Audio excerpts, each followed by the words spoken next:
eu tenho certeza que o governo Lula vai disputar a reeleição em 2026. Com qual candidato? Isso vai se decidir no final de 2025, início de 2026. Mas o governo Lula vai disputar a reeleição. Obviamente, o nome mais preparado é o do próprio presidente, que pode decidir não ser candidato por variados motivos. No mundo ideal, seria perfeito a gente ter outros nomes, não só um, mas mais nomes que pudessem já assumir essa tarefa. Ter o Lula como cabo eleitoral, ganhar a eleição e governar o país por mais 4 anos e depois poder disputar a reeleição. Esse é o mundo ideal. Mas pode ser, sim, que o companheiro Lula seja chamado a cumprir mais esta tarefa, né? Em relação à popularidade dos ministros, o que vai ser decisivo, na minha opinião, é a popularidade do governo, né? É bom lembrar de 2010, né? A popularidade da presidenta Dilma foi construída pela ação de conjunto do governo, e ela ganhou 2 eleições presidenciais. O fato de um ministro, outro ministro, no início do primeiro mandato, do terceiro, no caso agora, no início de 2023, estar pontuando em pesquisas, significa apenas que o desempenho individual desse ministro, por uma série de razões, está se destacando. Mas o que vai pesar ali na reta final, em 2026, é o desempenho de conjunto do governo. Em relação ao desempenho individual, especificamente, o motivo é esse que você falou. Quer dizer, a tendência é que os ministros que entram em polêmica com o lado de lá ganhem popularidade. Seja porque o nosso lado observa com carinho e atenção essas pessoas, seja porque o lado de lá ajuda a alavancar a popularidade deles.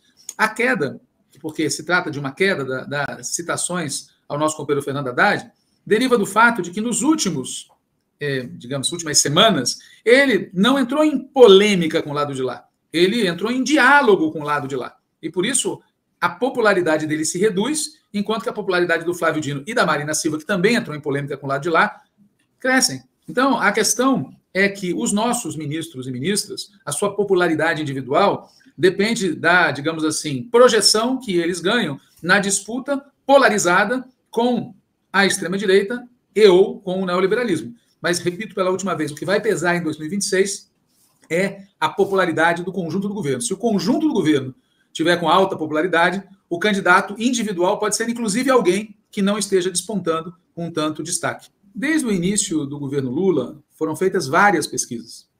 E quando você olha a pesquisa de conjunto, esta, e compara com as anteriores, você vê que houve oscilações dentro da margem de erro, quando você pega a pesquisa como um todo.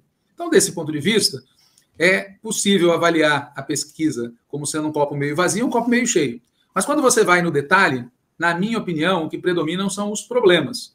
Nós tivemos 2 quedas importantes, entre os mais pobres e entre os eleitores do Nordeste, quedas que foram acima da margem de erro. E, de outro lado, você apontou o nosso crescimento junto a eleitores que votaram em Bolsonaro, e houve também um crescimento junto a eleitores que não votaram em ninguém. A questão é que, quando você olha politicamente esses números, a resposta, na minha opinião, é a seguinte: entre aqueles que são nosso eleitorado, tivemos uma perda muito expressiva. E entre aqueles que não votaram em nós e muito dificilmente votarão, a gente teve um certo crescimento.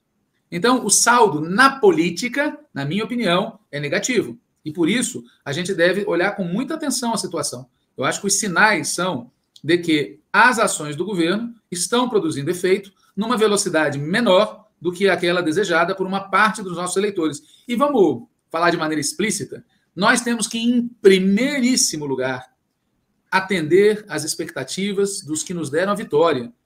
A gente não tem que, em primeiro lugar, atender às expectativas dos inimigos, dos adversários, dos neutros, dos que subiram no muro. Se a gente, na ação de governo, governar e atender às expectativas do lado de lá, o mais provável é que a gente vá perder o nosso eleitorado sem conquistar o eleitorado, que nas pesquisas pode dar sinal positivo, mas que na urna vai ficar do lado que já ficou.